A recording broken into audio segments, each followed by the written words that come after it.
Hello and welcome to Season 5, Episode 7 of the Voiro Podcast. With me as always, Kavita, Shenoy, founder and CEO of Voiro. Hi, Anand. Good afternoon, good morning. Good afternoon, good morning. End of week. Always. Happy Friday. Always. Despite the fact that it's been a short week. Yes, it has been a short week. But nowadays, I focus on Friday happiness. That's it. I don't care how long the week was, but I'm happy it's end of the week. So what are we talking about today? So many things going on in the news. But before that, what are you watching lately?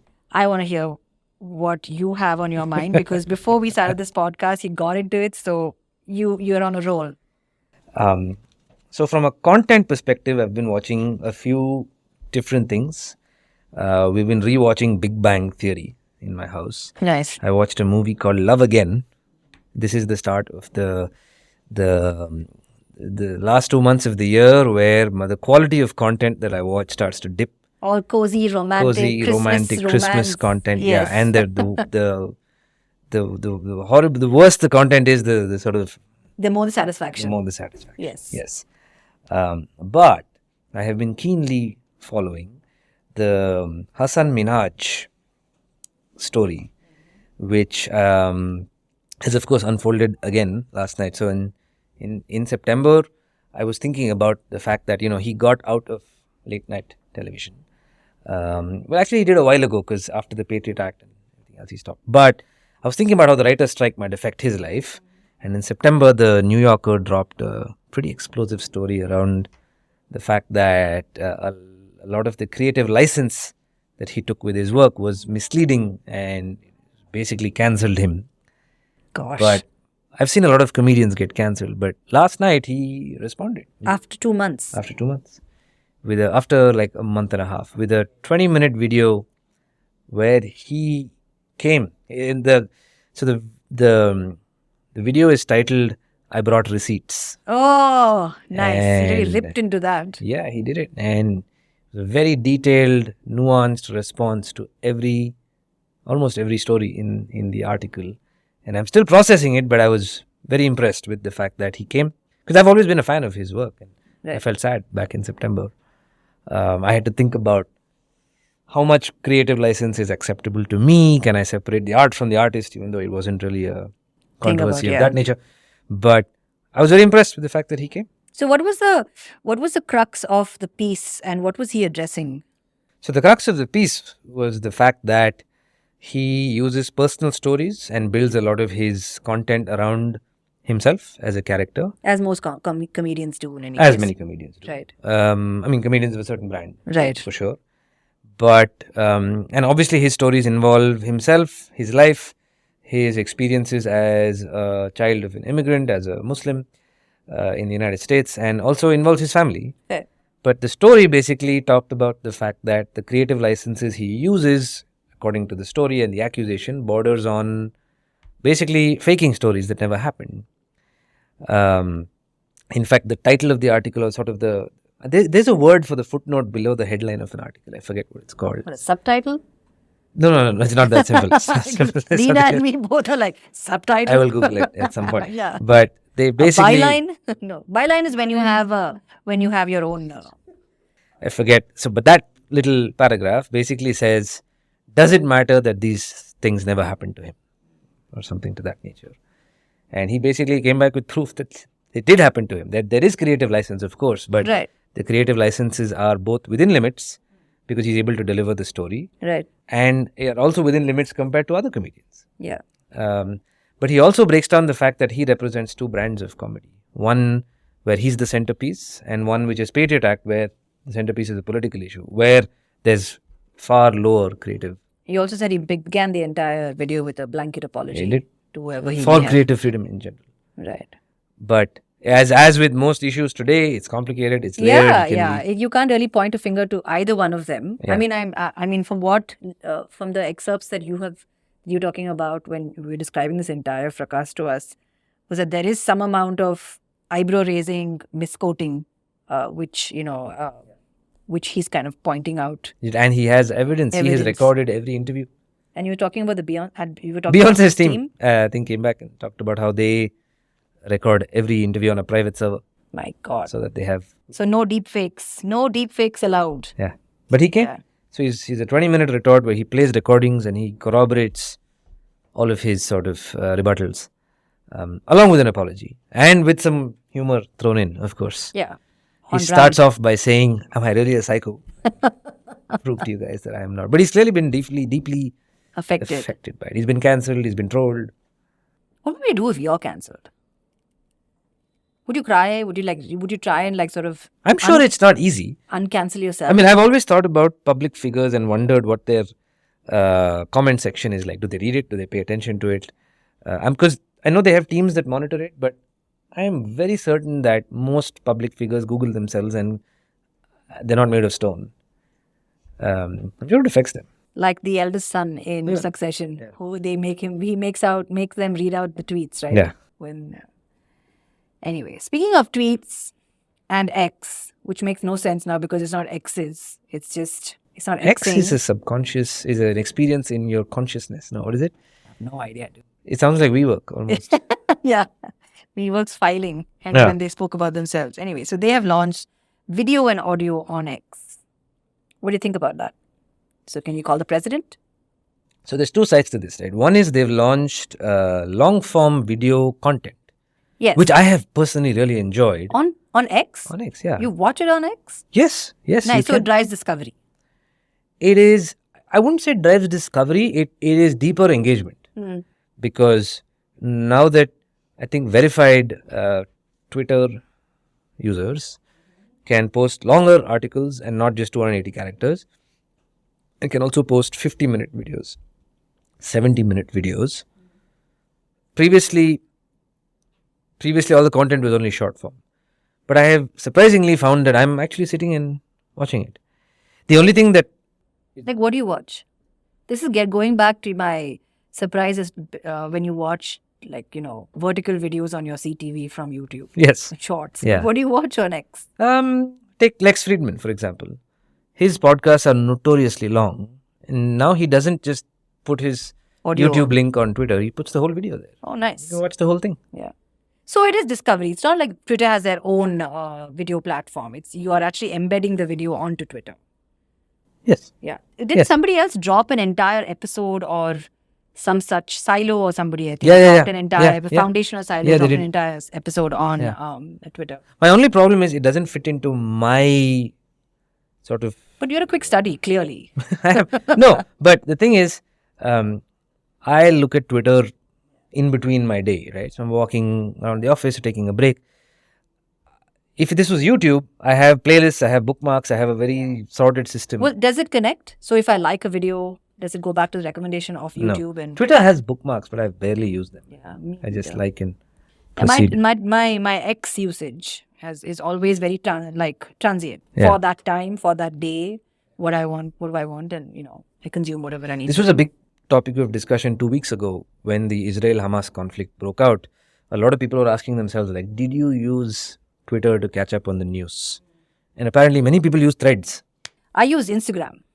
To catch up on a lot of things because a lot of the news outlets that I follow all have a pretty decent Instagram game. So, I mean, obviously, I consume news like a 5-year-old with pictures, but at least it drove me to discover Yeah. a lot of the news and long pieces and everything else. But the way we are discovering things today, the way we're discovering content today is becoming so varied. Like, the crux, the value of what Twitter is doing right now is content discovery. So that's the reason why I, as a creator, would put my entire long form video out there.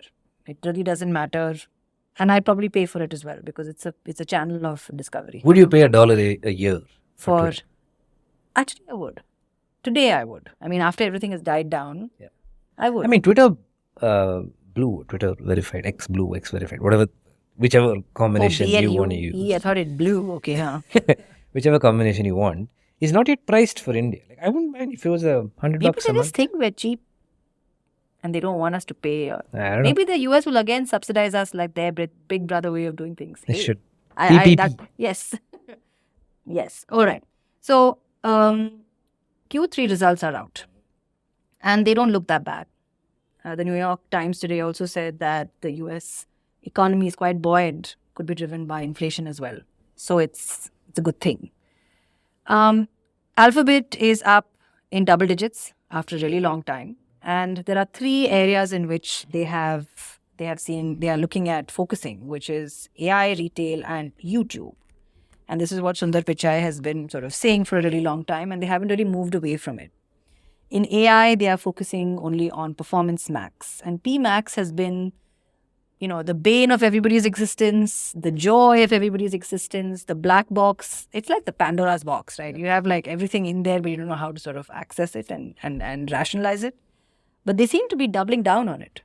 And in retail, they're obviously taking on Amazon, taking a page out of Amazon's book.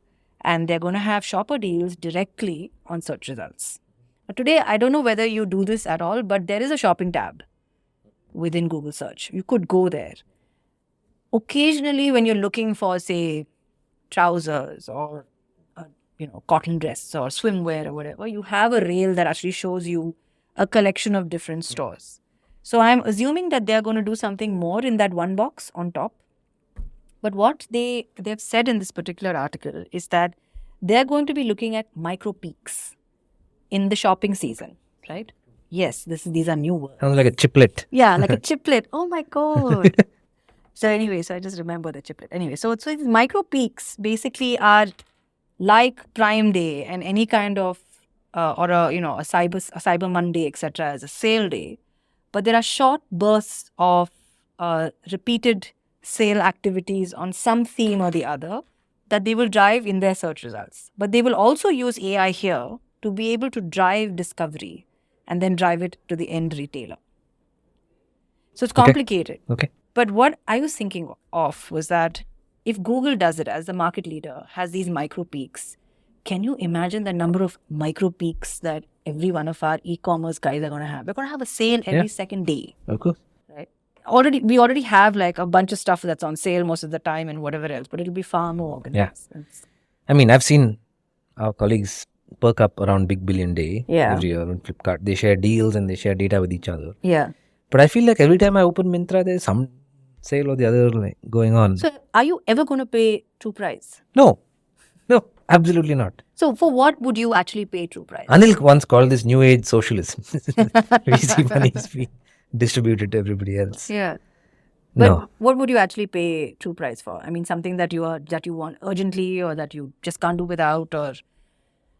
I'm not a discount seeker, purely out of laziness. I will hold off on a purchase for the longest time and then finally just get tired and make the purchase with whatever prices and convince myself that I've gotten a great deal. It's genuinely bizarre. So we were talking to these one of our customers who's also an e-commerce client, and they were talking. They are in the high end, not high end. They are in the non-price conscious fashion business, and while we keep thinking that people are looking for deals on their platform, their users are not looking for deals. What they would pay for is speed of delivery. I remember this. Yes. Yeah. So get me my product, get me my clothes, or get me whatever I purchased fast. And I think that's something that all of us in this room share. Like we're okay to pay a little bit of a premium, but we really want to make sure that we get it in time. I'm not waiting 7 days, 15 days for a top that I want to wear this weekend, right? So it's almost like real-time shopping, like I'm going to a shopping mall and picking out something from a rack. But I want you to emulate that level of urgency when I'm shopping, because I'm actually shopping for an occasion. And it's terrible when we come around to Diwali and New Year's and whatever else, where you're trying to get together your outfits and you're like, oh my God, it's like 14 days because it's so close to the event. I don't have time to return the clothes and get something new. And if I shop way in advance, I'm not going to get the styles because stores are not yet stocked with what I want for the festivals or whatever else. So speed of delivery, I think, is something that is something that you'd pay for more if you're not price conscious. But if you're price conscious, then you're just paying. You're trying to get a good deal out of it. Everybody I know is shopping now. By the way, everybody. Obviously. I mean, Diwali is coming BBD has spurred it along, but there's Diwali, and everyone I know is like, oh, I have like 8 weddings to attend, and 5 weddings to attend. What fun. And the last thing, that to come back to our topic of quarterly results and Alphabet increasing by 11%, with the rebound in advertising and other things driving this increase, YouTube is the third leg of the stool. So there's AI, retail, and YouTube. So I was looking at YouTube and I was like, so what are they going to do in YouTube? They're pretty much they haven't been disturbed from their perch as of now. And they're very right? chuffed about it. Yeah, Anytime there's they talk. absolutely nobody who's competing with them on that because they have such a long run and they have such a wide gap between the second player. Who is the second player? Disney, Netflix. Who's number 2? I don't even know. User generated content. It's definitely not Vimeo. TikTok is probably second. TikTok is probably their biggest competition. Yeah, that's true. TikTok is probably the biggest competition, except that TikTok is more vertical videos and shorts. And they have political headwinds. So yeah, that's true. So AI, retail, and YouTube. So that pretty much kind of sums up where the industry is also moving towards. From an advertising perspective, people are investing heavily in AI. Yeah. Which on those lines, I was actually reading something last week about how I tried this out. Google search now has a Bard. You can enable Bard. Really? The search results, yeah. And so right below your search query, Bard will answer it with links to where they got the information from, and then you see the search results. And a lot of pundits say that if this works, it is the death of the SEO industry at large. Because it doesn't matter where you are in the search result anymore. But it will matter from an SEO of what's on your web page, right? Because that's where Bard is actually So you have trained. to get Bard to pick it up. But how do you train Bard? Which is one question, but you will have enough users who are happy with Bard's answer and not really going to look into where Bard got the answer from. So, could be tough. Could be tough. And the answers were great. Like there was a genuine, it's almost like using ChatGPT, except when you're searching for something, it just gives you the answer as opposed to giving you the result. Yeah, well, that's interesting. And that's something that I was like, I was thinking about this the other day. I come across so many lovely boutique. I'm a big fan of expensive stationery. I know. And I really like. You have great stationery. I've yeah. seen your And collection. I like to gift that stationery. I like to buy stationery, but I never can find these people once they advertise to me. Sometimes they're not on Instagram. I don't know how to curate my shopping list. I've saved them somewhere on Instagram, but I wish there was a way that I could put them all together. So if I could train Bard to be my personal shopper, it'd be fantastic. Right? I mean, or if Bard could say, hey, I've seen that you like this. I found so much more for you over here. Why don't you look at it and push it to me? I would pay for it. I mean, I pay a small amount, but I would pay for it. Anyway, so speaking of ads and tools and ad tools, we were also reading about Amazon. You're a big, I know that this is something that you and your team has taken on as a mandate to be able to produce everything that we can use as AI in work to be able to expose ourselves to its capabilities. Amazon has finally gone to the bandwagon of getting AI tools into ads. And I know that when we were reviewing what we're going to talk about today, you were looking around saying, so what are they doing again? Because it seems kind of old hat. Yeah. Right? What do you think about how AI tools in advertising, how is it going to kind of move forward? You were telling me about 2 use cases that Amazon supports. One is using AI for creating product images, creating or embellishing. Yeah. And 2 is for content metadata and description. Yeah. And over the last few weeks, I've been sort of working with my team to sort of 10x themselves. And I've had my own relationship with AI tools. Yeah. And take what we talked about last week with the Hollywood strike and the fear that AI will sort of take away jobs. There is a genuine value add that I think is, for me, welcome. Yes, there is always a fear that AI will sort of take away jobs and it will be a long arc before it can replenish those jobs with new jobs. I was reading an article the other day about how bowling alleys of the past had humans at the end of the sort of lane who would replace yes. all the pins till Yeah. technology took over, right? The job just disappeared. For a second there, I thought they were human beings standing as pins. I'm sure that is also centuries before. I'm sure that was also a thing. I was like, where is this going? But I definitely see an increase in the quality of work, Right. as well as speed. You use tools to make a foundational slide deck and then you improve. Yeah. You can generate them. I used to spend hours looking through Pixel and Shutterstock, finding images for. Do you remember my Ani used to slides. work at Shutterstock? He used to. He had an office in the Empire State Building. Yeah, I remember he gave you a free access to the account when we first started the Yeah, company. he did. And I was like, what is Shutterstock? And he was Yeah. like, this is why we get all our images from. And we Yeah. were nuts. And then we were talking about royalty paid versus royalty free and the difference between that. And me learning what the meaning of bouquet was. Yeah. Your bouquet moment was my sequence moment. Yes. What is a sequence dress? What's the sequence? Do you wear a dress and sequin? You know the story? I said, I'm going to wear a dress. I'm going to wear a sequin dress. And then both our 3 engineers in the room said, what? And I said, a sequence dress. And they were like, so you wear it in sequins? I said, no, sequined. Like it's a sequin. And they were like, oh. And they went up and looked it up. It was a moment in this office. No, but I definitely think it's bound to happen because it adds value in terms of quality and speed. And I think it was Mark Andreessen who said the march of technology cannot be stopped. It cannot be Cannot stopped. be It is stopped, going right? ahead. Yeah. I've also noticed that with ChatGPT, I have slowly started to become more vulnerable and open to sort of exposing my lack of knowledge, my lack of stupidity. To ChatGPT? Yeah.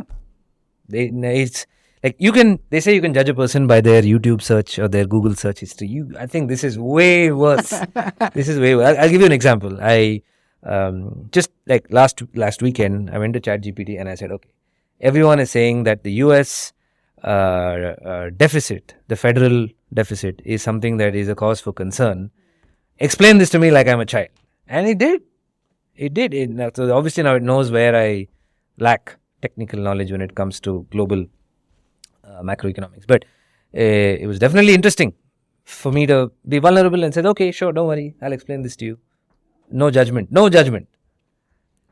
So I think if we lack skills, which everybody does, if we have weaknesses in our skill set, whether it is, I'm not a native English speaker, or I'm not creative enough, or I take a lot of time to make a slide deck, or I don't know a certain topic. Yeah, it's a great assistant. And obviously it has implications in the ad space. Yeah. Yeah. Speaking of ads, we always have this theory on how a content company can spin up ways of making money as long as you are owning and operating content. And you have to make sure as a content company, you have to make sure that you're sticking to your guns from a strategy perspective and driving along that particular audience path. Then, of course, increasing it and things like that. Netflix has finally seen some positive results in their advertising tier. And this was obviously in the offing because they have increased their subscription premiums, right? And I think the last time they increased their subscription amounts was in 2022 Jan. So it's been a while since they increased it, but feels like they've been increasing it constantly because everybody has been increasing it subsequently as well. So I was listening to this podcast on eMarketer as well. They were talking about the entire Netflix monetization game. And it looks very, very similar to what Disney has been doing, right? So Netflix has obviously got their ad-supported tier, where currently 30% of their new members are now ad-supported tier buyers, right? And they have seen a 70% increase over last quarter. That's also because they've increased their subscription rates. Now, this is good for a company like Netflix because there is one more way to make money from that subscriber. It's not like it's free. It's an ad-supported subscription tier. You are paying a lower amount of money, but you are still being shown ads. And that is an uncapped way of looking at how much money you can make per subscriber, which also then could mean that there could be a lot more churn or not, but this subscriber tier is something that they're going to be focusing on big time. The second is they launch games. Have you ever played Netflix games? No. Not yet. Not yet? I've been meaning to. How do you play games? Where do you play games today? Now, I'm not talking about if you are a traditional game player. My phone, my PlayStation. Your phone, yeah. Apparently, 95% of the US population, the game-playing population, play games on their phones. And so the Netflix app and games on Netflix app could be something that these people would play on. But it's not yet really caught on in a big way, but it's there. Because most games, I'm told that the story is more important, right? And then from there, it goes on to being the game in itself. The second one is our the ads play. Then you have subscription. The third one is something called the Netflix house. Okay? It's like a physical space? Yes. Okay. And of course, the guys on eMarketer really shot it down. But me, the third world country person that I am, You wanna I'm go to that like, house. oh my God, this is so exciting. Of course I want to go for it. Look, Chrissy Teigen What's in this house? Yeah, look at it. Think about it. Chrissy Teigen threw a party that was reminiscent of Squid Game. Now take that and make it into a freaking house of amazingness. So you have Squid Games, you'll have Stranger Things, you'll have merch, you'll have, I don't know, experience rooms, you will have experience dining. If they have a cooking show like Chef, maybe they'll do something there, recreate Cubanos. I don't know, sky's the freaking limit because every single thing in Netflix today is a commodity that is worth merchandising, right? Something as silly as a t-shirt or a coat, right up to something as specific as walking through the room in the fall of the House of Usher, which is the new show that I've been watching. But it's an experience. And And you pay? of course, you pay for it. I'd pay for it. I'd definitely pay for it. And they're saying it's going to come up by 2025. I'll wait for it. I will totally wait for it because I see even Lena is like, yes, so will I, right? Because I feel like as a general, I mean, I'm talking about the ad-supported countries now, right? The 12 countries that it's out in, and I'm talking about India. We're starved for entertainment. We're starved for spaces where we can actually go experience things. And this is the top 3% of the Indian population. I'm not talking about the rest of, the population. I'm talking about the people who are actually subscribing to Netflix. It's almost like, you're creating a creed, right? And it's a following. Look at us. I mean, I know this is not Netflix, but if you talk about Succession, or if you talk about Stranger Things, or you talk about any of the stand-up comedy shows, I'd go if you're telling me one of the stand-up comedians are coming in for an exclusive performance and dinner by some chef that you have shown me on some chef on tour. Fantastic. So I think the house of Netflix, although it could use a better name, but maybe you'll get used to it, is exactly like the House of Mouse. I could definitely think of a Stranger Things ride. Yeah, go into the, what is it called? The upside down, come back out, right? See crazy Winona Ryder. Dude, this is gold. And if they're able to pull it off, it's a huge money spinner, huge. And I think we've had enough of Disney. We need something else. And this is not exactly Disney. It's a little more edgy. It's a little more teen. Yeah, but Disney has shown that it works. It works. Right? Disney has always had parks. Exactly. It's expensive. You need to make sure that you have quality control. They are apparently targeting 2 locations by 2025. I don't know. I hope India is one of them. Come on. Please. Come on. Please be India. At least Sri Lanka.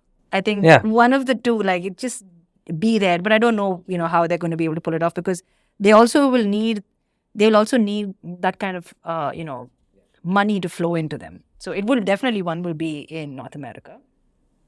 And I don't know where the other one will be. Definitely not Europe.